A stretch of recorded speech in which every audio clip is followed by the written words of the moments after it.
ਵਾਹਿਗੁਰੂ ਜੀ ਕਾ ਖਾਲਸਾ ਵਾਹਿਗੁਰੂ ਜੀ ਕੀ ਫਤਿਹ।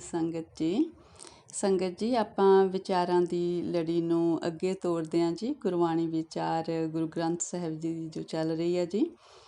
ਅੱਜ ਆਪਾਂ ਗੁਰੂ ਗ੍ਰੰਥ ਸਾਹਿਬ ਜੀ ਦੇ ਅੰਗ 53 ਤੇ 54 ਉੱਪਰ ਸਵੈਮਾਨ ਬਾਣੀ ਦੀ ਵਿਚਾਰ ਕਰਦੇ ਹਾਂ ਜੀ। ਅੱਜ ਗੁਰੂ ਨਾਨਕ ਪਾਤਸ਼ਾਹ ਦੀ ਬਾਣੀ ਸ਼ੁਰੂ ਹੋਣ ਲੱਗੀ ਹੈ ਜੀ। ਰਾਗ ਸ੍ਰੀ ਰਾਗ ਹੀ ਚੱਲ ਰਿਹਾ ਅਤੇ ਅੱਜ ਅਸ਼ਟਪਦੀਆਂ ਸ਼ੁਰੂ ਹੋਣ ਲੱਗੀਆਂ ਨੇ। ਅਸ਼ਟਪਦੀਆਂ ਹੁੰਦੀਆਂ ਜਿਹਦੇ ਵਿੱਚ 8 ਪਦੇ ਹੁੰਦੇ ਨੇ। ਪਹਿਲਾਂ ਜਿਹੜੀ ਬਾਣੀ ਦੀ ਆਪਾਂ ਵਿਚਾਰ ਕਰਦੇ ਸੀ ਉਹ ਚੌਪਦੇ ਸੀ, ਜਿਨ੍ਹਾਂ ਵਿੱਚ 4-4 ਪਦ ਨੇ। ਇਹਦੇ ਵਿੱਚ 8 ਪਦ ਨੇ, ਜਿਵੇਂ ਅਸ਼ਟਪਦੀਆਂ, ਜਿਵੇਂ ਸੁਖਮਨੀ ਸਾਹਿਬ ਦੇ ਵਿੱਚ ਅਸ਼ਟਪਦੀਆਂ ਨੇ, ਇਹ ਬਾਣੀ ਇਹਦੇ ਵਿੱਚ ਵੀ ਅਸ਼ਟਪਦੀਆਂ ਨੇ। ਅਤੇ ਰਾਗ ਸ੍ਰੀ ਰਾਗ ਹੀ ਚੱਲ ਰਿਹਾ, ਗੁਰੂ ਨਾਨਕ ਪਾਤਸ਼ਾਹ ਦੀ ਬਾਣੀ ਆ। ਏਕ ਓਂਕਾਰ ਸਤਿਗੁਰ ਪ੍ਰਸਾਦ। ਸ੍ਰੀ ਰਾਗ ਮਹੱਲਾ ਪਹਿਲਾ। ਘਰ ਪਹਿਲਾ ਅਸ਼ਟਪਦੀਆ। ਆਖ ਆਖ ਮਨ ਵਾਵਣਾ, ਜਿਉਂ ਜਿਉਂ ਜਾਪੈ ਵਾਏ। ਜਿਸ ਨੂੰ ਵਾਏ ਸੁਣਾਈਐ, ਸੋ ਕੇਵਡ ਕਿਤ ਥਾਏ। ਆਖਣ ਵਾਲੇ ਜੇਤੜੇ, ਸਭ ਆਖ ਰਹੇ ਲਿਵ ਲਾਏ। ਹਾਂਜੀ ਸੰਗਤ ਜੀ, ਗੁਰੂ ਨਾਨਕ ਪਾਤਸ਼ਾਹ ਦੀ ਬਾਣੀ ਦਾਸੀ ਨੂੰ ਹਮੇਸ਼ਾ ਦੇਖਿਆ ਕਿ ਬਹੁਤ ਡੂੰਘੀ ਬਾਣੀ ਹੈ ਗੁਰੂ ਨਾਨਕ ਪਾਤਸ਼ਾਹ ਜੀ ਦੀ। ਜਿਸ ਤਰ੍ਹਾਂ ਆਪਾਂ ਜਾਈਏ ਕਿ ਗੁਰੂ ਤੇਗ ਬਹਾਦਰ ਜੀ ਦੀ ਬਾਣੀ ਥੋੜ੍ਹੀ ਜਿੱਦਾਂ ਉਹ ਸੌਖੀ ਸਮਝ ਵਿੱਚ ਆ ਜਾਂਦੀ ਆ। ਗੁਰੂ ਨਾਨਕ ਪਾਤਸ਼ਾਹ ਜੀ ਦੀ ਬਾਣੀ ਬਹੁਤ ਡੂੰਘੀ ਰਮਜ਼ ਰੱਖਦੀ ਆ, ਪਰ ਜਦੋਂ ਪਾਤਸ਼ਾਹ ਆਪ ਇਹ ਰਮਜ਼ਾਂ ਖੋਲ੍ਹਣ ਆਉਣ ਤਾਂ ਉਹ ਫਿਰ ਉਹ ਖੋਲ੍ਹ ਦਿੰਦੇ ਨੇ। ਵਾਹਿਗੁਰੂ ਜੀ ਵਾਹਿਗੁਰੂ। ਹਾਂਜੀ ਸੰਗਤ ਜੀ, ਗੁਰੂ ਨਾਨਕ ਪਾਤਸ਼ਾਹ ਕਹਿੰਦੇ ਆਖ ਆਖ ਮਨ ਵਾਵਣਾ, ਜਿਉਂ ਜਿਉਂ ਜਾਪੈ ਵਾਏ। ਕਹਿੰਦੇ ਜਿਸ ਤਰ੍ਹਾਂ ਜੀਵ ਪਰਮਾਤਮਾ ਦੇ ਗੁਣਾਂ ਬਾਰੇ ਕਹਿੰਦੇ ਬੋਲਦਾ ਹੈਗਾ, ਗੁਣਾਂ ਬਾਰੇ ਵਿਆਖਿਆ ਕਰਦਾ ਹੈਗਾ। ਜਿਵੇਂ ਜਿਵੇਂ ਵੀ ਉਹ ਗੁਣਾਂ ਬਾਰੇ ਵਿਚਾਰ ਕਰਦਾ ਅਤੇ ਓਨਾ ਹੀ ਜ਼ਿਆਦਾ ਉਹਨੂੰ ਇਸ ਤਰ੍ਹਾਂ ਲੱਗਦਾ ਕਿ ਉਹਦਾ ਆਪਣਾ ਮਨ ਹੀ ਜਿੱਦਾਂ ਇਸ ਗੱਲ ਨੂੰ ਸਮਝ ਨਹੀਂ ਸਕਦਾ। ਇੱਕ ਤਰ੍ਹਾਂ ਖੁਆਰ ਹੋ ਰਿਹਾ, ਜਿਵੇਂ ਇੱਕ ਤਰ੍ਹਾਂ ਚੰਗੇ ਪਾਸੇ ਵਾਲਾ ਖੁਆਰ ਹੋਣਾ, ਜਿੱਦਾਂ ਉਲਝ ਰਿਹਾ, ਕਿਉਂਕਿ ਉਹਨੂੰ ਪਰਮਾਤਮਾ ਦੇ ਗੁਣਾਂ ਦੀ, ਸਾਨੂੰ ਜੀਵਾਂ ਨੂੰ ਪਰਮਾਤਮਾ ਦੇ ਗੁਣਾਂ ਦੀ ਸਮਝ ਨਹੀਂ ਹੈਗੀ। ਅਸੀਂ ਕਿਸੇ ਨੂੰ ਸਮਝਾ ਨਹੀਂ ਸਕਦੇ ਹੈਗੇ, ਅਤੇ ਜਿਸ ਤਰ੍ਹਾਂ ਸਾਨੂੰ ਉਹ ਸਮਝ ਲੱਗਦੇ ਨੇ। ਪਰਮਾਤਮਾ ਆਪ ਹੀ ਕਿਸੇ ਨੂੰ ਆਪਣੇ ਗੁਣ ਸਮਝਾਉਣਾ ਚਾਹੇ ਉਹ ਅਲੱਗ ਗੱਲ ਆ। ਕੋਈ ਜੀਵ ਪਰਮਾਤਮਾ ਦੇ ਗੁਣ ਦੂਜੇ ਨੂੰ ਨਹੀਂ ਸਮਝਾ ਸਕਦਾ। ਜਿਸ ਨੂੰ ਵਾਏ ਸੁਣਾਈਐ, ਸੋ ਕੇਵਡ ਕਿਤ ਥਾਏ। ਕਹਿੰਦੇ ਜਦੋਂ ਅਸੀਂ ਜਿਹੜੇ ਪਰਮਾਤਮਾ ਦੇ ਗੁਣਾਂ ਦਾ ਅਸੀਂ ਗਾਇਨ ਕਰਦੇ, ਪਰਮਾਤਮਾ ਨੂੰ ਸੁਣਾਉਂਦੇ ਹਾਂ, ਜਾਂ ਅਸੀਂ ਕਿਸੇ ਹੋਰ ਨੂੰ ਪਰਮਾਤਮਾ ਦੇ ਗੁਣਾਂ ਬਾਰੇ ਦੱਸਦੇ ਹਾਂ, ਕਹਿੰਦੇ ਉਹ ਪਰਮਾਤਮਾ ਕਿੰਨਾ ਵੱਡਾ ਅਤੇ ਉਹ ਪਰਮਾਤਮਾ ਕਿਸ ਥਾਂ 'ਤੇ ਰਹਿੰਦਾ, ਸਾਨੂੰ ਨਹੀਂ ਕਹਿੰਦੇ ਪਤਾ ਹੈਗਾ ਇਹਦੇ ਬਾਰੇ। ਵਾਹਿਗੁਰੂ ਵਾਹਿਗੁਰੂ। ਆਖਣ ਵਾਲੇ ਜੇਤੜੇ, ਸਭ ਆਖ ਰਹੇ ਲਿਵ ਲਾਏ। ਕਹਿੰਦੇ ਜੋ ਵੀ ਉਹ ਪਰਮਾਤਮਾ ਦੇ ਗੁਣਾਂ ਨੂੰ ਧਿਆਉਂਦੇ ਨੇ, ਕਹਿੰਦੇ ਉਹ ਇਕਾਗਰਤਾ ਨਾਲ ਧਿਆ ਰਹੇ ਨੇ। ਉਹਨਾਂ ਦੀ ਲਿਵ ਲੱਗ ਜਾਂਦੀ ਹੈ, ਜੋ ਕੋਈ ਇਕਾਗਰਤਾ ਨਾਲ ਉਹਦੇ ਗੁਣਾਂ ਨੂੰ ਗਾਉਂਦਾ ਹੈਗਾ। ਬਾਬਾ ਅੱਲਾ ਅਗਮ ਅਪਾਰ। ਕਹਿੰਦੇ ਬਾਬਾ ਉਹ ਜਿਹੜਾ ਰੱਬ ਆ ਨਾ, ਉਹ ਅਗੰਮ ਆ, ਸਾਡੀ ਪਹੁੰਚ ਤੋਂ ਪਰੇ ਆ, ਅਪਾਰ ਆ। ਕਹਿੰਦੇ ਉਹਦਾ ਪਾਰ ਨਹੀਂ ਪਾਇਆ ਜਾ ਸਕਦਾ, ਬੇਅੰਤ ਆ। ਕਹਿੰਦੇ ਪਾਕੀ ਨਾਈ ਪਾਕ ਥਾਏ, ਸੱਚਾ ਪਰਵਿਰਦਗਾਰ ਰਹਾਓ। ਪਾਕ ਹੁੰਦਾ ਪਵਿੱਤਰ। ਕਹਿੰਦੇ ਉਹਦੀ ਵਡਿਆਈ ਵੀ ਪਵਿੱਤਰ ਆ, ਰੱਬ ਦੀ, ਵਾਹਿਗੁਰੂ ਦੀ। ਕਹਿੰਦੇ ਜਿਹੜੀ ਜਗ੍ਹਾ 'ਤੇ ਰਹਿੰਦਾ ਉਹ ਵੀ ਪਵਿੱਤਰ ਆ। ਕਹਿੰਦੇ ਉਹ ਸੱਚਾ ਪਾਲਣਹਾਰ, ਦੁਨੀਆ ਨੂੰ ਪਾਲਣ ਵਾਲਾ, ਸਦਾ ਰਹਿਣ ਵਾਲਾ। ਕਹਿੰਦੇ ਤੇਰਾ ਹੁਕਮ ਨਾ ਜਾਪੀ ਕੇਤੜਾ, ਲਿਖ ਨਾ ਜਾਣੈ ਕੋਏ। ਕਹਿੰਦੇ ਵੀ ਤੇਰਾ ਹੁਕਮ ਜੋ ਦੁਨੀਆ ਵਿੱਚ ਚੱਲ ਰਿਹਾ, ਵੀ ਉਹ ਕਿੱਡਾ ਕੁ ਵੱਡਾ ਹੁਕਮ ਆ ਤੇਰਾ, ਉਹਨੂੰ ਕੋਈ ਨਹੀਂ ਜਾਣ ਸਕਦਾ ਅਤੇ ਉਹਨੂੰ ਕੋਈ ਵੀ ਨਹੀਂ ਲਿਖ ਸਕਦਾ। ਨਾ ਲਿਖਣ ਚਾਹੁੰਦਾ ਤੇਰਾ ਹੁਕਮ ਜੋ ਚੱਲ ਰਿਹਾ ਦੁਨੀਆ ਵਿੱਚ, ਜੋ ਕੁਛ ਹੋ ਰਿਹਾ, ਅਤੇ ਨਾ ਹੀ ਉਹਦੇ ਬਾਰੇ ਕੋਈ ਦੱਸ ਸਕਦਾ। ਵਾਹਿਗੁਰੂ ਵਾਹਿਗੁਰੂ। ਜੇ 100 ਸਾਇਰ ਮੇਲੀਐ, ਤਿਲ ਨਾ ਪੁਜਾਵੈ ਰੋਏ। ਕਹਿੰਦੇ ਜੇ 100 ਮਤਲਬ ਕਵੀ ਵੀ ਬੈਠ ਜਾਣ ਨਾ ਮਿਲ ਕੇ, ਵੀ ਅਸੀਂ ਪਰਮਾਤਮਾ ਦੇ ਹੁਕਮ ਬਾਰੇ ਕੁਛ ਲਿਖ ਸਕੀਏ, ਕਹਿੰਦੇ ਉਹ ਇੱਕ ਤਿਲ ਜਿੰਨਾ ਵੀ ਨਹੀਂ ਲਿਖ ਸਕਣਗੇ। ਸਾਰਾ ਕਹਿੰਦੇ ਵਿਅਰਥ, ਮਤਲਬ ਇੱਕ ਤਰ੍ਹਾਂ ਉਹਨਾਂ ਵੀ ਰੋਣ ਹਾਕੇ ਹੋ ਜਾਣਗੇ, ਪਰ ਲਿਖ ਨਹੀਂ ਸਕਣਗੇ। ਕੀਮਤ ਕਿਨੇ ਨਾ ਪਾਈਆ, ਸਭ ਸੁਣ ਸੁਣ ਆਖੈ ਸੋਏ। ਕਹਿੰਦੇ ਪਰਮਾਤਮਾ ਦੀ ਵਡਿਆਈ ਜਿੱਦਾਂ ਇੱਕ ਦੂਜੇ ਤੋਂ ਸੁਣ ਸੁਣ ਸਾਰੇ ਇੱਕ ਦੂਜੇ ਨੂੰ ਦੱਸ ਰਹੇ ਨੇ, ਪਰ ਉਹਦੀ ਕੋਈ ਕੀਮਤ ਨਹੀਂ ਪਾ ਸਕਦਾ। ਪਰਮਾਤਮਾ ਬਾਰੇ ਕੋਈ ਦੱਸ ਹੀ ਨਹੀਂ ਸਕਦਾ। ਵਾਹਿਗੁਰੂ ਵਾਹਿਗੁਰੂ। ਪੀਰ ਪੈਕਾਮਰ ਸਾਲਕ ਸਾਦਕ ਸੁਹਦੇ ਔਰ ਸ਼ਹੀਦ, ਸੇਖ ਮਸਾਇਕ ਕਾਜ਼ੀ ਮੁੱਲਾ, ਦਰ ਦਰਵੇਸ ਰਸੀਦ। ਬਰਕਤ ਤਿਨਕੋ ਅਗਲੀ, ਪੜ੍ਹਦੇ ਰਹਿਣ ਦਰੂਦ। ਫਿਰ ਜਿਹੜੇ ਸਾਰੇ ਨਾਂ ਲੈ ਰਹੇ ਨੇ, ਕਹਿੰਦੇ ਕਿ ਪੀਰ, ਪੈਗੰਬਰ, ਸਾਲਕ ਹੁੰਦੇ ਨੇ ਜਿਹੜਾ ਰਸਤਾ ਦੱਸਣ ਵਾਲੇ, ਸਾਦਕ ਜਿਨ੍ਹਾਂ ਕੋਲ ਸਿਦਕ ਹੁੰਦਾ, ਸ਼ਹੀਦ ਕਹਿ ਰਹੀ ਹੈ ਕਿ ਜੋ ਪਰਮਾਤਮਾ ਦੇ ਰਸਤੇ 'ਤੇ ਚੱਲ ਕੇ ਜਿਨ੍ਹਾਂ ਨੇ ਆਪਾ ਵਾਰ ਦਿੱਤਾ। ਫਿਰ ਕਾਜੀ, ਮੁੱਲਾ, ਫਕੀਰ, ਦਰਵੇਸ਼, ਕਹਿੰਦੇ ਇਹ ਜਿਹੜੇ ਸਾਰੇ ਨੇ, ਠੀਕ ਆ ਵੀ ਸਾਰੇ ਬਹੁਤ ਭਗਤੀ ਕਰਨ ਵਾਲੇ ਨੇ। ਕਹਿੰਦੇ ਵੀ ਇਹ ਭਗਤੀ ਦੇ ਕਰਕੇ ਉਹਨਾਂ ਨੂੰ ਦਰਗਾਹ ਦੇ ਵਿੱਚ ਮਤਲਬ ਚੰਗੀ ਉਹਨਾਂ ਨੂੰ ਮਤਲਬ ਉਹਨਾਂ ਦੀ ਪੁੱਛ ਗਿੱਛ ਹੁੰਦੀ ਆ ਅਤੇ ਉਹਨਾਂ ਦੇ ਚੰਗੇ ਭਾਗ ਬਣਦੇ ਨੇ। ਦਰੂਦ ਕਹਿੰਦੇ ਨੇ ਮੁਸਲਮਾਨ ਵੀਰਾਂ ਦੇ ਵਿੱਚ ਜਿਹੜੀ ਇਹ ਦੁਆ ਕਰਦੇ ਨੇ ਨਮਾਜ਼ ਪੜ੍ਹਨ ਤੋਂ ਬਾਅਦ।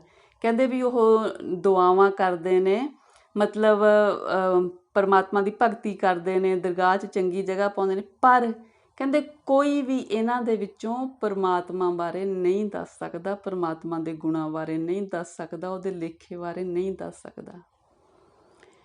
ਪੁੱਛ ਨਾ ਸਾਜੇ ਪੁੱਛ ਨਾ ਢਾਹੇ, ਪੁੱਛ ਨਾ ਦੇਵੈ ਲੇ। ਆਪਣੀ ਕੁਦਰਤ ਆਪੇ ਜਾਣੈ, ਆਪੇ ਕਰਨ ਕਰੇ। ਕਹਿੰਦੇ ਪਰਮਾਤਮਾ ਕਿਸੇ ਨੂੰ ਪੁੱਛ ਕੇ ਦੁਨੀਆ ਨੂੰ ਬਣਾਉਂਦਾ ਨਹੀਂ, ਪੁੱਛ ਕੇ ਕਿਸੇ ਨੂੰ ਦੁਨੀਆ ਦਾ ਨਾਸ਼ ਨਹੀਂ ਕਰਦਾ, ਅਤੇ ਕਿਸੇ ਜੀਵ ਨੂੰ ਜਿੰਦ ਦੇਣੀ ਲੈਣੀ ਇਹ ਕਿਸੇ ਤੋਂ ਕੋਈ ਪੁੱਛ ਨਹੀਂ ਕਰਦਾ। ਇਹ ਸਭ ਉਹਦੀ ਸੁਤੰਤਰ ਇੱਛਾ, ਉਹਦੀ ਆਪਣੀ ਕੁਦਰਤ ਆ, ਉਹਨੇ ਆਪ ਹੀ ਬਣਾਈ ਆ। ਕੁਦਰਤ ਦੇ ਵਿੱਚ ਜੋ ਕੁਛ ਵੀ ਕਰ ਰਿਹਾ ਉਹ ਆਪ ਹੀ ਕਰ ਰਿਹਾ, ਸਭ ਕੁਛ ਆਪਣੀ ਮਰਜ਼ੀ ਨਾਲ। ਸਭਨਾ ਵੇਖੈ ਨਦਰ ਕਰ, ਜੈ ਭਾਵੈ ਤੈ ਦੇ। ਕਹਿੰਦੇ ਸਾਰੇ ਜਗਤ ਨੂੰ ਆਪਣੀ ਕਿਰਪਾ ਦ੍ਰਿਸ਼ਟੀ ਨਾਲ ਦੇਖਦਾ, ਪਰ ਆਪਣੇ ਨਾਮ ਦੀ ਦਾਤ ਜੋ ਉਹਨੂੰ ਭਾ ਜਾਵੇ ਉਹਨੂੰ ਦਿੰਦਾ। ਥਾਵਾ ਨਾਵ ਨਾ ਜਾਣੀਐ, ਨਾਵਾ ਕੇਵੜ ਨਾਉ। ਕਹਿੰਦੇ ਕਿ ਸ੍ਰਿਸ਼ਟੀ ਦੇ ਵਿੱਚ ਪਰਮਾਤਮਾ ਨੇ ਕਿੰਨੀਆਂ ਹੀ ਥਾਵਾਂ ਬਣਾਈਆਂ ਨੇ ਅਤੇ ਉਹਨਾਂ ਦੇ ਕਿੰਨੇ ਹੀ ਨਾਂ ਨੇ, ਅਸੀਂ ਨਹੀਂ ਜਾਣ ਸਕਦੇ। ਸਾਰੀ ਸ੍ਰਿਸ਼ਟੀ ਬਾਰੇ ਅਸੀਂ ਜਾਣ ਹੀ ਨਹੀਂ ਸਕਦੇ। ਕਹਿੰਦੇ ਵੀ ਇੰਨਾ ਕੁਛ ਜੋ ਉਹਨੇ ਕੀਤਾ, ਮਤਲਬ ਉਹਦੇ ਹਿਸਾਬ ਨਾਲ ਉਹਨੂੰ ਕੀ ਨਾਂ ਦੇਈਏ, ਉਹਨੂੰ ਕਿੱਡਾ ਵੱਡਾ ਨਾਂ ਦੇ ਦਈਏ ਪਰਮਾਤਮਾ ਨੂੰ।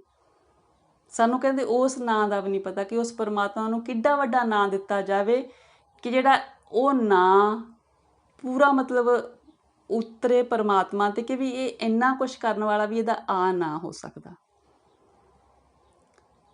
ਜਿੱਥੈ ਵਸੈ ਮੇਰਾ ਪਾਥ ਸਾਹੋ, ਸੋ ਕੇਵੜ ਹੈ ਥਾਓ। ਕਹਿੰਦੇ ਜਿੱਥੇ ਮੇਰਾ ਉਹ ਪਰਮਾਤਮਾ ਰਹਿੰਦਾ, ਕਹਿੰਦੇ ਉਹ ਜਗ੍ਹਾ ਕਿੱਡੀ ਵੱਡੀ ਹੋਊਗੀ, ਉਹ ਕਿੱਡੀ ਵੱਡੀ ਥਾਂ ਕਹਿੰਦੇ ਜਿੱਥੇ ਮੇਰਾ ਪਰਮਾਤਮਾ ਰਹਿੰਦਾ। ਅੰਬੜ ਕੋਏ ਨਾ ਸਕਈ ਹੋ ਕਿਸਨੋਂ ਪੁੱਛਣ ਜਾਓ। ਕਹਿੰਦੇ ਕਿਹਨੂੰ ਪੁੱਛੀਏ ਪਰਮਾਤਮਾ ਬਾਰੇ ਵੀ ਉਹ ਕਿਹੋ ਜਿਹਾ ਤੇ ਕਿੱਥੇ ਰਹਿੰਦਾ। ਤੇ ਕਹਿੰਦੇ ਮਤਲਬ ਉਹਦੇ ਬਾਰੇ ਕੋਈ ਜੀਵ ਪਤਾ ਕਰਕੇ ਇਸ ਮਤਲਬ ਕਹਿੰਦੇ ਵੀ ਦੱਸਣ ਵਾਲਾ ਨਹੀਂ ਹੈਗਾ ਕਿ ਜੋ ਪਰਮਾਤਮਾ ਬਾਰੇ ਦੱਸ ਸਕੇ ਕਿ ਵੀ ਉਹਦੀ ਬਜ਼ੁਰਗੀ ਕਿੱਡੀ ਵੱਡੀ ਆ। ਕੋਈ ਉੱਥੇ ਪਹੁੰਚਿਆ ਹੀ ਨਹੀਂ ਹੈਗਾ ਜੋ ਕੋਈ ਪਰਮਾਤਮਾ ਬਾਰੇ ਦੱਸ ਸਕੇ, ਕੋਈ ਉਸ ਅਵਸਥਾ 'ਤੇ ਨਹੀਂ ਪਹੁੰਚ ਸਕਿਆ। ਵਰਨਾ ਵਰਨ ਨਾ ਭਾਵਨੀ ਜੇ ਕਿਸੇ ਵੱਡਾ ਕਰੇ, ਵੱਡੇ ਹੱਥ ਵਡਿਆਈਆਂ ਜੈ ਭਾਵੈ ਤੈ ਦੇ। ਹੁਕਮ ਸਵਾਰੇ ਆਪਨੇ ਚਸਾ ਨਾ ਢਿੱਲ ਕਰੇ। ਕਹਿੰਦੇ ਵੀ ਕੋਈ ਵਰਨ ਵੱਡਾ ਛੋਟਾ ਇਹ ਮਤਲਬ ਪਰਮਾਤਮਾ ਨੇ ਇੱਦਾਂ ਨਹੀਂ ਹੈਗਾ ਵੀ ਆਹ ਮੈਂ ਕੋਈ ਵਰਨ ਵੱਡਾ ਬਣਾਇਆ, ਆਹ ਕੋਈ ਛੋਟਾ ਬਣਾਇਆ। ਜਿਹਨੂੰ ਉਹਦਾ ਦਿਲ ਕਰਦਾ ਉਹ ਵੱਡਾ ਹੋ ਗਿਆ। ਕਹਿੰਦੇ ਸਾਰੀਆਂ ਵਡਿਆਈਆਂ ਪਰਮਾਤਮਾ ਦੇ ਹੱਥ ਨੇ। ਉਹ ਵਡਿਆਈਆਂ ਜਿਹਨੂੰ ਦੇਣਾ ਚਾਹੇ, ਜਿਹਦੇ 'ਤੇ ਉਹਦੀ ਕਿਰਪਾ ਦ੍ਰਿਸ਼ਟੀ ਹੋਵੇ, ਜਿਹੜੇ ਉਹਦੀ ਭਾਵਨੀ ਵਿੱਚ ਆ ਗਿਆ ਉਹਨੂੰ ਦੇ ਦਿੰਦਾ। ਅਤੇ ਆਪਣੇ ਹੁਕਮ ਦੇ ਵਿੱਚ ਹੀ ਜੇ ਕਿਸੇ ਨੂੰ ਉਹ ਸਵਾਰਨਾ ਚਾਹੇ, ਕਿਸੇ ਦਾ ਜੀਵਨ ਜੁਗਤੀ ਸਵਾਰਨੀ ਚਾਹੇ ਤਾਂ ਉਹ ਇੱਕ ਪਲ ਵੀ ਨਹੀਂ ਲਾਉਂਦਾ ਹੈਗਾ, ਸੰਵਾਰ ਦਿੰਦਾ। ਸਭ ਕੋ ਆਖੈ ਬਹੁਤ ਬਹੁਤ ਲੈਣੇ ਕੈ ਵਿਚਾਰ, ਕੇਵੜ ਦਾਤਾ ਆਖੀਐ ਦੇ ਕਹਿ ਰਿਹਾ ਸੁਮਾਰ। ਕਹਿੰਦੇ ਪਰਮਾਤਮਾ ਤੋਂ ਦਾਤਾਂ ਲੈਣ ਲਈ ਤਾਂ ਸਭ ਕੋਈ ਕਹਿੰਦਾ ਵੀ ਮੈਨੂੰ ਬਹੁਤੀਆਂ ਦਾਤਾਂ ਮਿਲਣ, ਮੈਨੂੰ ਬਹੁਤੀਆਂ ਦਾਤਾਂ ਮਿਲਣ। ਕਹਿੰਦੇ ਉਹ ਦੇਣ ਵਾਲਾ ਦਾਤਾ ਕਹਿੰਦੇ ਉਹਨੂੰ ਕਿੱਡਾ ਆਖੀਏ ਕਿ ਜਿਹੜੀਆਂ ਉਹਦੀਆਂ ਦਿੱਤੀਆਂ ਹੋਈਆਂ ਦਾਤਾਂ ਨੇ ਉਹਨਾਂ ਦੀ ਕੋਈ ਗਿਣਤੀ ਵੀ ਨਹੀਂ ਹੈਗੀ, ਉਹਦੀ ਗਿਣਤੀ ਹੋ ਹੀ ਨਹੀਂ ਸਕਦੀ। ਨਾਨਕ ਤੋਟ ਨਾ ਆਵਈ ਤੇਰੇ ਜੁਗੋ ਜੁਗ ਭੰਡਾਰ। ਕਹਿੰਦੇ ਉਹਦੀਆਂ ਦਾਤਾਂ ਤਾਂ ਐਡੀਆਂ ਨੇ, ਮਤਲਬ ਜੁਗਾਂ ਜੁਗਾਂ ਤੋਂ ਭੰਡਾਰ ਚੱਲ ਰਹੇ ਨੇ, ਉਹਨਾਂ 'ਚ ਕੋਈ ਕਮੀ ਨਹੀਂ ਆਈ ਹੈਗੀ, ਉਹਦੀ ਗਿਣਤੀ ਹੋ ਨਹੀਂ ਸਕਦੀ। ਮਹੱਲਾ ਪਹਿਲਾ। ਸਭੇ ਕੰਤ ਮਹੇਲੀਆ, ਸਗਲੀਆ ਕਰੈ ਸਿਗਾਰ। ਗਣਤ ਗਣਾਵਣ ਆਈਆਂ, ਸੂਹਾ ਵੇਸ ਵਿਕਾਰ। ਪਾਖੰਡ ਪ੍ਰੇਮ ਨਾ ਪਾਈਐ, ਖੋਟਾ ਪਾਜ ਖੁਆਰ। ਹਾਂਜੀ, ਕਹਿੰਦੇ ਸਾਰੀਆਂ ਜੀਵ ਇਸਤਰੀਆਂ ਉਸ ਪਰਮਾਤਮਾ ਨੂੰ ਪ੍ਰਸੰਨ ਕਰਨ ਲਈ ਸਿਗਾਰ ਕਰਦੀਆਂ ਨੇ, ਧਾਰਮਿਕ ਸਿਗਾਰ। ਫਿਰ ਕਹਿੰਦੇ ਉਹ ਜਿਹੜੀਆਂ ਸਿਰਫ ਅੰਦਰੋਂ ਹੋਰ ਨੇ ਪਰ ਉੱਪਰੋਂ ਸਿਰਫ ਪਰਮਾਤਮਾ ਨੂੰ ਪਿਆਰੀਆਂ ਲੱਗਣ ਦੇ ਲਈ ਸੂਹਾ ਵੇਸ ਕਰਦੀਆਂ ਨੇ। ਸੂਹਾ ਵੇਸ ਜਿਹੜਾ ਹੁੰਦਾ, ਸੂਹਾ ਕਹਿੰਦੇ ਨੇ ਲਾਲ, ਲਾਲ ਰੰਗ ਮਤਲਬ ਖੁਸ਼ੀ ਦਾ ਪ੍ਰਤੀਕ ਮੰਨਿਆ ਜਾਂਦਾ। ਉਹ ਕਹਿੰਦੇ ਵੀ ਸੂਹਾ ਵੇਸ ਕਰਦੀਆਂ ਨੇ, ਦਿਖਾਉਂਦੀਆਂ ਨੇ ਕਿ ਵੀ ਅਸੀਂ ਪਰਮਾਤਮਾ ਦੇ ਰੰਗ 'ਚ ਰੰਗੀਆਂ ਹੁੰਦੀਆਂ, ਪਰ ਉਹ ਝੂਠਾ ਕਰ ਰਹੀਆਂ ਨੇ। ਸਿਰਫ ਉਹਨਾਂ ਨੇ ਆਪਣਾ ਵੇਸ ਬਣਾਇਆ ਕਿ ਅਸੀਂ ਰੰਗੀਆਂ ਤੇਰੇ ਰੰਗ 'ਚ, ਪਰ ਰੰਗੀਆਂ ਨਹੀਂ ਗਈਆਂ। ਫਿਰ ਕਹਿੰਦੇ ਕੀ ਆ, ਪਾਖੰਡ ਪ੍ਰੇਮ ਨਾ ਪਾਈਐ, ਖੋਟਾ ਪਾਜ ਖੁਆਰ। ਕਹਿੰਦੇ ਜਿਹੜਾ ਇਹ ਉਹ ਪਾਖੰਡ ਰੂਪੀ ਪ੍ਰੇਮ ਆ ਦਿਖਾਉਂਦੀਆਂ ਨੇ ਸਿਰਫ, ਪਰ ਅਸਲ 'ਚ ਪ੍ਰੇਮ ਹੈ ਨਹੀਂ ਗਾ। ਕਹਿੰਦੇ ਜਿਹੜਾ ਇਹ ਪਾਜ ਆ ਨਾ ਉਹਨਾਂ ਦਾ ਖੋਟਾ, ਉਹ ਉਗੜ ਜਾਂਦਾ, ਫਿਰ ਉਹਨਾਂ ਨੂੰ ਖੁਆਰ ਕਰਦਾ। ਕਿ ਪਰਮਾਤਮਾ ਨਾਲ ਕੋਈ ਝੂਠਾ ਨਹੀਂ ਨਾ ਕਰ ਸਕਦਾ, ਕਿ ਉਹ ਤਾਂ ਸਭ ਕੁਝ ਜਾਣਦਾ। ਅਤੇ ਦੁਨੀਆ 'ਚ ਅਸੀਂ ਝੂਠਾ ਕਰ ਸਕਦੇ ਹਾਂ, ਪਰ ਉਹਨੂੰ ਅਸੀਂ ਝੂਠ ਨਾਲ ਰਿਝਾ ਨਹੀਂ ਸਕਦੇ। ਹਰ ਜੀਓ ਇਉ ਪਿਰ ਰਾਵੈ ਨਾਰ, ਹਰ ਜੀਓ ਇਉ ਪਿਰ ਰਾਵੈ ਨਾਰ। ਤੁਧ ਭਾਵਨ ਸੁਹਾਗਣੀ, ਆਪਣੀ ਕਿਰਪਾ ਲਹਿ ਸਵਾਰ। ਰਹਾਓ। ਕਹਿੰਦੇ ਪਰਮਾਤਮਾ ਦੀ ਸੁਹਾਗਣ ਜੀਵ ਇਸਤਰੀ ਕੌਣ ਆ? ਕਿਹਨੂੰ ਪਰਮਾਤਮਾ ਦਾ ਕਹਿੰਦੇ ਮਿਲਾਪ ਮਿਲਦਾ? ਪਰਮਾਤਮਾ ਕਿਸ ਆਪਣੀ ਜੀਵ ਇਸਤਰੀ ਨੂੰ ਆਪਣੇ ਪ੍ਰੇਮ ਨਾਲ ਪ੍ਰਸੰਨ ਕਰਦਾ? ਗੁਰ ਸਬਦੀ ਸਿਗਾਰੀਆ, ਤਨ ਮਨ ਪਿਰ ਕੈ ਪਾਸ। ਕਹਿੰਦੇ ਉਹ ਜੀਵ ਇਸਤਰੀਆਂ ਜਿਹੜੀਆਂ ਗੁਰੂ ਦੇ ਸ਼ਬਦ ਨਾਲ ਸਿੰਗਾਰੀਆਂ ਹੁੰਦੀਆਂ ਨੇ, ਜਿਨ੍ਹਾਂ ਨਾਲ ਆਪਣਾ ਤਨ ਤੇ ਮਨ ਪਤੀ ਪਰਮੇਸ਼ਰ ਪਰਮਾਤਮਾ ਨੂੰ ਅਰਪਣ ਕਰ ਦਿੱਤਾ ਹੁੰਦਾ।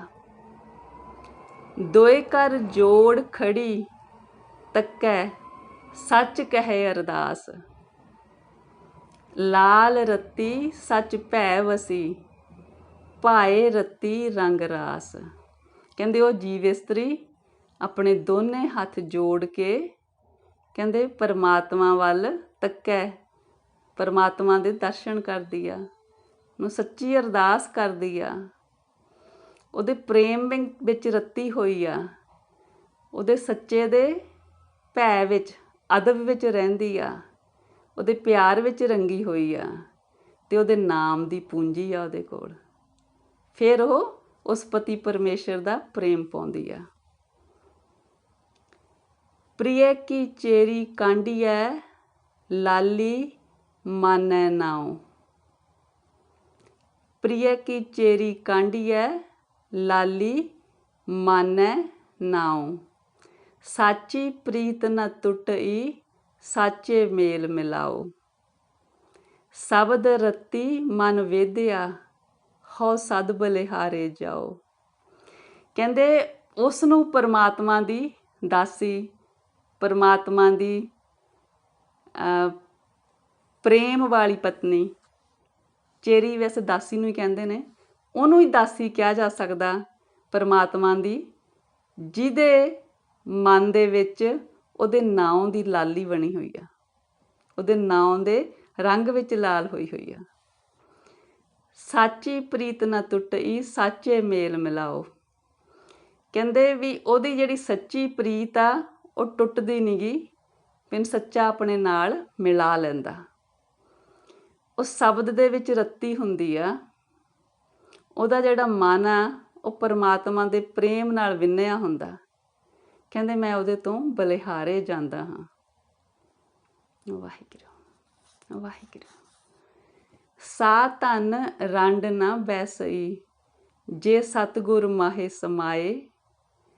ਪਿਰ ਰਿਸਾਲੂ ਨੌਤਨੋ ਸਾਚੋ ਮਰੈ ਨਾ ਜਾਏ।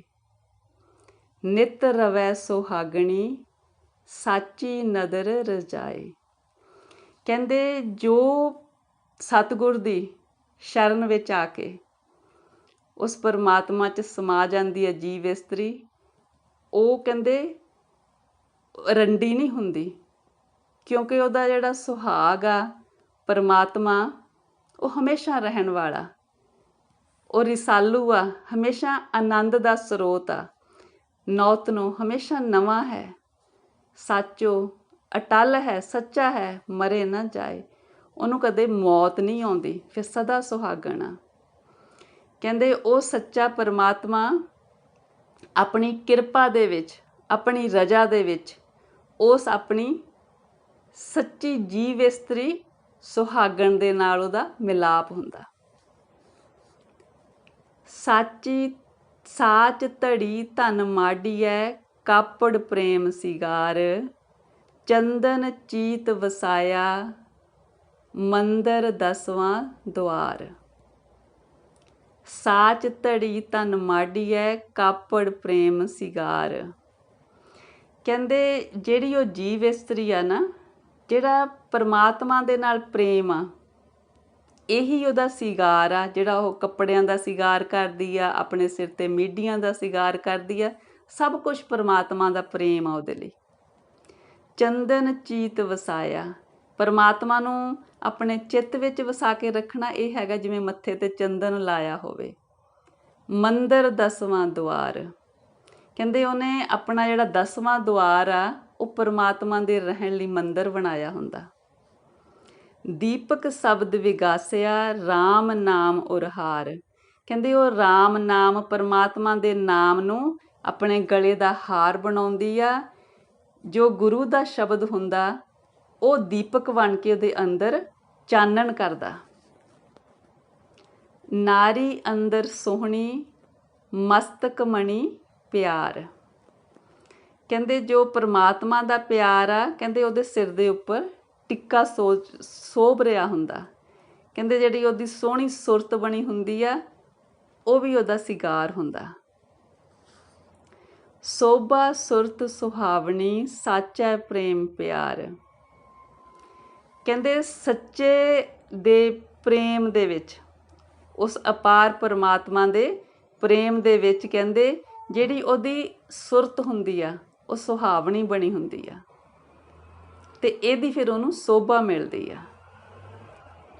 ਬਿਨ ਪਿਰ ਪੁਰਖ ਨਾ ਜਾਣਈ, ਸਾਚੇ ਗੁਰ ਕੈ ਹੇਤ ਪਿਆਰ। ਕਹਿੰਦੇ ਉਹ ਗੁਰੂ ਦੇ ਰਾਹੀਂ ਸਿਰਫ ਆਪਣੇ ਪਤੀ ਪਰਮੇਸ਼ਰ ਪਰਮਾਤਮਾ ਨੂੰ ਪਿਆਰ ਕਰਦੀ ਆ, ਹੋਰ ਕਿਸੇ ਨਾਲ ਜਾਣ ਪਛਾਣ ਨਹੀਂ ਪਾਉਂਦੀ। ਨਿਸ ਅੰਧਿਆਰੀ ਸੁੱਤੀਏ, ਕਿਉਂ ਪਿਰ ਬਿਨ ਰੈਣ ਵਿਹਾਏ। ਫਿਰ ਉਸ ਜੀਵ ਇਸਤਰੀ ਨੂੰ ਕਹਿੰਦੇ ਨੇ ਜੋ ਪਤੀ ਪਰਮੇਸ਼ਰ ਦੇ ਰੰਗ ਵਿੱਚ ਨਹੀਂ ਰੰਗੀ ਹੋਈ, ਉਹਨੂੰ ਕਹਿੰਦੇ ਨੇ ਕਿ ਵੀ ਤੂੰ ਮਾਇਆ ਦੇ ਪਿਆਰ ਵਿੱਚ ਸੁੱਤੀ ਹੋਈਆਂ, ਪਰਮਾਤਮਾ ਦੇ ਗਿਆਨ ਤੋਂ ਅੰਧੀ ਹੋਈਆਂ, ਤੇ ਤੇਰੀ ਜ਼ਿੰਦਗੀ ਦੀ ਜਿਹੜੀ ਇਹ ਰਾਤ ਆ, ਇਹ ਕਿਵੇਂ ਲੰਘਦੀ ਆ। ਮਤਲਬ ਸੌਖੀ ਨਹੀਂ ਲੰਘਦੀ ਪਤੀ ਪਰਮੇਸ਼ਰ ਦੇ ਪਿਆਰ ਤੋਂ ਬਿਨਾਂ। ਅੰਕ ਜਲੋ ਤਨ ਜਾਲਿਓ, ਮਨ ਧਨ ਜਲ ਬਲ ਜਾਏ। ਕਹਿੰਦੇ ਉਹ ਜੀਵ ਇਸਤਰੀ ਜਿਹਨੂੰ ਪਤੀ ਪਰਮੇਸ਼ਰ ਨਾਲ ਪਿਆਰ ਨੀਗਾ, ਕਹਿੰਦੇ ਉਹ ਅੰਕ ਕਹਿੰਦੇ ਨੇ ਹਿਰਦੇ ਨੂੰ, ਹਿਰਦਾ, ਤਨ, ਸਰੀਰ, ਮਨ, ਧਨ, ਸਭ ਕੁਝ ਕਹਿੰਦੇ ਉਹਦਾ ਜਲ ਬਲ ਜਾਂਦਾ, ਕਿਉਂਕਿ ਪਰਮਾਤਮਾ ਨਾਲ ਪਿਆਰ ਨਹੀਂ ਪਿਆ। ਜਾ ਧਨ ਕੰਤ ਨਾ ਰਾਵੀਆ, ਤਾਂ ਬਿਰਥਾ ਜੋਬਨ ਜਾਏ। ਕਹਿੰਦੇ ਫਿਰ ਉਹ ਜੀਵ ਇਸਤਰੀ ਜਿਹਦਾ ਪਤੀ ਪਰਮੇਸ਼ਰ ਨਾਲ ਪਿਆਰ ਨੀਗਾ, ਕਿ ਫਿਰ ਪਤੀ ਪਰਮੇਸ਼ਰ ਨੇ ਉਹਦੇ ਨਾਲ ਮਿਲਾਪ ਨਹੀਂ ਉਹਦਾ ਹੋਇਆ, ਫਿਰ ਕਹਿੰਦੇ ਉਹਦਾ ਮਨੁੱਖਾ ਜੀਵਨ ਰੂਪੀ ਜੋਬਨ ਬਿਰਥਾ ਚਲੇ ਜਾਂਦਾ। ਵਾਹਿਗੁਰੂ ਵਾਹਿਗੁਰੂ। ਸੇਜੈ ਕੰਤ ਮਹੇਲੜੀ, ਸੂਤੀ ਬੂਝ ਨਾ ਪਾਏ। ਹਉ ਸੁੱਤੀ ਪਿਰ ਜਾਗਣਾ, ਕਿਸ ਕੋ ਪੁੱਛੋ ਜਾਏ। ਕਹਿੰਦੇ ਵੀ ਜਿਹੜੀ ਜੀਵ ਇਸਤਰੀ ਮਾਇਆ ਦੀ ਨੀਂਦ ਵਿੱਚ ਸੁੱਤੀ ਪਈ ਆ, ਕਹਿੰਦੇ ਜੋ ਪਤੀ ਪਰਮੇਸ਼ਰ ਆ ਉਹ ਤਾਂ ਹਿਰਦੇ ਤੇ ਆ, ਪਰ ਉਹ ਕਿ ਮਾਇਆ ਦੀ ਨੀਂਦ ਵਿੱਚ ਸੁੱਤੀ ਪਈ ਆ, ਉਹ ਬੁੱਝ ਨਹੀਂ ਸਕਦੀ ਕਿ ਪਤੀ ਪਰਮੇਸ਼ਰ ਮੇਰੇ ਹਿਰਦੇ 'ਚ ਆ। ਕਹਿੰਦੇ ਵੀ ਉਹ ਕਹਿੰਦੀ ਆ ਕਿ ਮੈਂ ਤਾਂ ਸੁੱਤੀ ਪਈ ਹਾਂ, ਪਰ ਮੇਰਾ ਪਤੀ ਪਰਮੇਸ਼ਰ ਜਾਗਦਾ, ਮੈਂ ਉਹਨੂੰ ਮਿਲਣ ਦੇ ਲਈ ਕਿਸ ਕੋਲ ਜਾ ਕੇ ਪੁੱਛਾਂ, ਵੀ ਕਿਵੇਂ ਮਿਲ ਸਕਾਂ। ਸਤਿਗੁਰ ਮੇਲੀ ਭੈ ਵਸੀ, ਨਾਨਕ ਪ੍ਰੇਮ ਸਿਖਾਏ। ਫਿਰ ਕਹਿੰਦੇ ਵੀ ਸਤਿਗੁਰ ਦੀ ਸ਼ਰਨ ਪੈਂਦੀ ਹੈ, ਫਿਰ ਸਤਿਗੁਰ ਉਹਨੂੰ ਮਿਲਾ ਦਿੰਦੇ ਨੇ, ਤੇ ਫਿਰ ਪਰਮਾਤਮਾ ਪਤੀ ਦੇ ਪਰਮੇਸ਼ਰ ਦੇ ਅਦਬ ਦੇ ਵਿੱਚ ਫਿਰ ਰਹਿੰਦੀ ਆ। ਫਿਰ ਨਾਨਕ ਜੀ ਕਹਿੰਦੇ ਫਿਰ ਉਹ ਪਰਮਾਤਮਾ ਉਹਦਾ ਮਿੱਤਰ ਬਣ ਜਾਂਦਾ।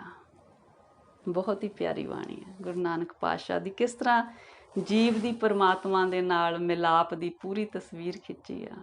ਵਾਹਿਗੁਰੂ ਜੀ ਸੱਚੇ ਪਾਤਸ਼ਾਹ, ਸਭ ਤੇ ਮਿਹਰ ਕਰੀ ਸੱਚੇ ਪਾਤਸ਼ਾਹ ਜੀ। ਸੰਗਤ ਜੀ, ਅੱਜ ਜਿਸ ਤਰ੍ਹਾਂ ਕਾਫੀ ਸਾਲਾਂ ਤੋਂ ਵਾਹਿਗੁਰੂ ਜੀ ਨੇ ਇਸ ਤਰ੍ਹਾਂ ਬਣਾਇਆ ਕਿ ਇੱਥੇ ਹੁਣ ਰਹਿੰਦਿਆਂ ਹੋਇਆਂ ਦਰਬਾਰ ਸਾਹਿਬ ਦੇ ਦਰਸ਼ਨ ਕੀਤਿਆਂ ਸਾਲ ਲੱਗ ਜਾਂਦੇ ਨੇ, ਪਰ ਚਲੋ ਜਿਸ ਤਰ੍ਹਾਂ ਹੈ ਵੀ ਦੇਖੀਦਾ ਹੈ PTC 'ਤੇ ਕਈ ਦਫਾ ਜਿੱਦਾਂ ਹੁੰਦਾ ਕਿ ਹਰ ਰੋਜ਼ ਮਨ 'ਚ ਹੁੰਦਾ ਕਿ ਇੱਕ ਵਾਰ ਦਰਸ਼ਨ ਕਰੀਏ ਹਰਿਮੰਦਰ ਸਾਹਿਬ ਦੇ ਨਾ, ਅਤੇ ਮਨ ਨੂੰ ਜਿੱਦਾਂ ਚੰਗਾ ਲੱਗਦਾ ਹੈ ਨਾ। ਮਤਲਬ ਹੈ ਤੇ ਉਹ ਸਾਡੇ ਅੰਦਰ ਵਾਸਤਾ, ਪਰ ਜਿਸ ਤਰ੍ਹਾਂ ਰੂਹ ਨੂੰ ਸ਼ਾਂਤੀ ਮਿਲਦੀ ਹੈ ਦਰਸ਼ਨ ਕਰਿਆ। ਅਤੇ ਅੱਜ ਕਈ ਦਫਾ ਇੱਦਾਂ ਹੁੰਦਾ ਕਿ ਪਰਮਾਤਮਾ ਦਾ ਇਹ ਇੱਕ ਹਰ ਇੱਕ ਜੀਵ ਦੇ ਨਾਲ ਇੱਦਾਂ ਦੀਆਂ ਗੱਲਾਂ ਵਾਪਰਦੀਆਂ ਨੇ ਕਿ ਇੱਕ ਤਰ੍ਹਾਂ ਇਹ ਕੀ ਕਹਿੰਦੇ ਕਿ ਬਹਾਨਾ ਹੀ ਹੁੰਦਾ ਕਿ ਅਸੀਂ ਦਰਸ਼ਨ ਕਰਨੇ, ਪਰ ਕਈ ਦਫਾ ਉੱਥੋਂ ਸਾਨੂੰ ਗੁਰਬਾਣੀ ਦੀ ਕੋਈ ਤੁਕ ਕਹਿੰਦੇ ਸਾਡੀ ਨਜ਼ਰ ਪੈ ਜਾਂਦੀ ਆ, ਤਾਂ ਅਸੀਂ ਜਿਸ ਤਰ੍ਹਾਂ ਕਿ ਸਾਨੂੰ ਪਰਮਾਤਮਾ ਕੋਈ ਵਿੱਚੋਂ ਮੋਤੀ ਦੇ ਰਹੇ ਹੁੰਦੇ ਨੇ ਨਾ, ਗੁਰਬਾਣੀ ਦੇ ਵਿੱਚੋਂ, ਗੁਰਬਾਣੀ ਦੇ ਸਮੁੰਦਰ ਤੋਂ ਸਾਨੂੰ ਕੁਝ ਜਿੱਦਾਂ ਮੋਤੀ ਉਹਨਾਂ ਨੇ ਦੇਣਾ ਹੁੰਦਾ। ਅਤੇ ਅੱਜ ਇੱਕ ਤੁਕ ਸਾਹਮਣੇ ਆਈ, ਭਾਈ ਸਤਿੰਦਰਵੀਰ ਸਿੰਘ ਜੀ ਕੀਰਤਨ ਕਰਦੇ ਸੀ, ਬਹੁਤ ਹੀ ਪਿਆਰਾ ਕੀਰਤਨ ਕਰਦੇ ਨੇ। ਜਿੰਨੀ ਦੇਰ ਕੀਰਤਨ ਕਰਦੇ ਨੇ ਉਹਨਾਂ ਦੀਆਂ ਅੱਖਾਂ ਬੰਦ ਹੁੰਦੀਆਂ ਨੇ। ਭਾਈ ਲਖਵਿੰਦਰ ਸਿੰਘ ਜੀ ਬਹੁਤ ਸੋਹਣਾ ਕੀਰਤਨ ਕਰਦੇ ਨੇ। ਸ਼ਾਇਦ ਆਪ ਜਾਣਦੇ ਹੋਵੋਗੇ, ਜਿਨ੍ਹਾਂ ਦੇ ਮਤਲਬ ਨੇਤਰ ਨਹੀਂ ਹੈਗੇ। ਸਾਰੇ ਹੀ ਕੀਰਤਨ ਕਰਨ ਵਾਲੇ ਵੀਰਾਂ ਨੂੰ ਕੋਟਨ ਕੋਟ ਨਮਨ, ਕਿ ਕਿੰਨੀ ਬਾਣੀ ਉਹਨਾਂ ਨੂੰ ਯਾਦ ਆ, ਅਤੇ ਤਾਂ ਹੀ ਕੀਰਤਨ ਕਰ ਸਕਦੇ ਨੇ ਨਾ ਜਦੋਂ ਯਾਦ ਹੈਗੀ ਬਾਣੀ। ਕਿੰਨੀਆਂ ਉਹਨਾਂ ਨੂੰ ਤੁਕਾਂ ਯਾਦ ਨੇ। ਹਾਂਜੀ ਸੰਗਤ ਜੀ, ਅੱਜ ਜਦੋਂ ਉਹ ਬਾਣੀ ਦਾ ਕੀਰਤਨ ਕਰਦੇ ਸੀ ਤਾਂ ਤੁਕ ਆਈ ਪਰਮਾਤਮਾ ਦੀ ਮਿਹਰ ਨਾਲ। ਮਤਲਬ ਪਹਿਲਾਂ ਕਈ ਦਫਾ ਸਹਿਜ ਪਾਠ ਹੋ ਚੁੱਕੇ ਨੇ, ਪਰ ਇੱਦਾਂ ਲੱਗਦਾ ਹੁੰਦਾ ਕਿ ਕਈ ਦਫਾ ਕਿ ਵੀ ਇਹ ਤੁਕ ਸ਼ਾਇਦ ਅਸੀਂ ਪਹਿਲੀ ਵਾਰ ਹੀ ਦੇਖ ਰਹੇ ਹਾਂ। ਮਤਲਬ ਮੈਨੂੰ ਯਾਦ ਨਹੀਂ ਸੀ ਕਿ ਮੈਂ ਉਹ ਤੁਕ ਕਦੇ ਮੇਰੇ ਸਾਹਮਣੇ ਆਏ, ਪਰ ਪਾਠ ਕੀਤਾ ਆਈ ਤਾਂ ਹੈ, ਪਰ ਮੈਨੂੰ ਯਾਦ ਨਹੀਂ ਹੈ ਨਾ। ਮੈਂ ਤੁਹਾਨੂੰ ਝੂਠ ਨਹੀਂ ਕਹਿੰਦੀ। ਜਦੋਂ ਤੁਕ ਆਈ ਤਾਂ ਮਨ ਦੇ ਵਿੱਚ ਇਹ ਆਇਆ ਕਿ ਸੰਗਤ ਦੇ ਨਾਲ ਇਹਦੀ ਜ਼ਰੂਰ ਸਾਂਝ ਪਾਊਂਗੀ। ਵਾਹਿਗੁਰੂ ਜੀ ਪਵਾਉਣ।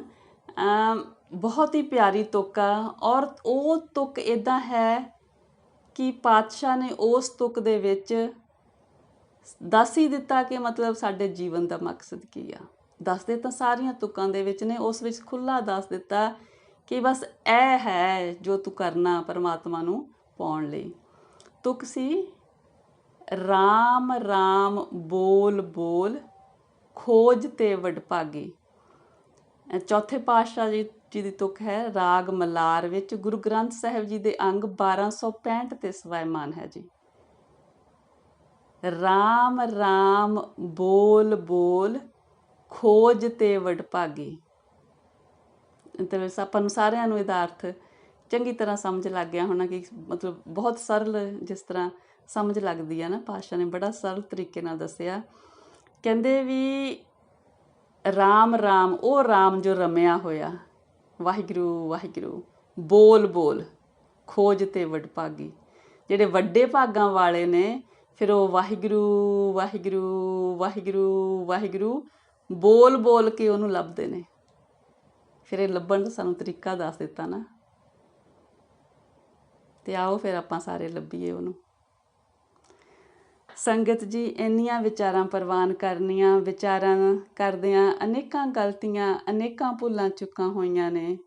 ਦਾਸੀ ਨੂੰ ਮਾਫ਼ ਕਰਿਓ ਜੀ। ਸਤਿਗੁਰੂ ਜੀ, ਪਰਮੇਸ਼ਰ ਜੀ, ਆਪ ਦੀ ਗੁਰਬਾਣੀ, ਧੁਰ ਕੀ ਬਾਣੀ, ਅਥਾਹ ਸਮੁੰਦਰ, ਅਥਾਹ ਸਮੁੰਦਰ। ਵਿਚਾਰ ਕਰਦਿਆਂ ਬਹੁਤ ਹੀ ਭੁੱਲਾਂ ਚੁੱਕਾਂ ਹੁੰਦੀਆਂ ਨੇ। ਆਪ ਦੀ ਅਣਜਾਣ ਬੱਚੀ ਸਮਝ ਕੇ ਮਾਫ਼ ਕਰਿਓ ਜੀ। ਸਭ ਜੀਵਾਂ ਦੇ ਸਿਰ 'ਤੇ ਮੇਰਾ ਭਰਿਆ ਹੱਥ ਰੱਖਣਾ ਸੱਚੇ ਪਿਤਾ ਜੀ। ਅੱਗੇ ਤੋਂ ਸੁਮੱਤ ਦੇਣੀ ਜੀ। ਵਾਹਿਗੁਰੂ ਜੀ ਕਾ ਖਾਲਸਾ, ਵਾਹਿਗੁਰੂ ਜੀ ਕੀ ਫਤਿਹ ਜੀ।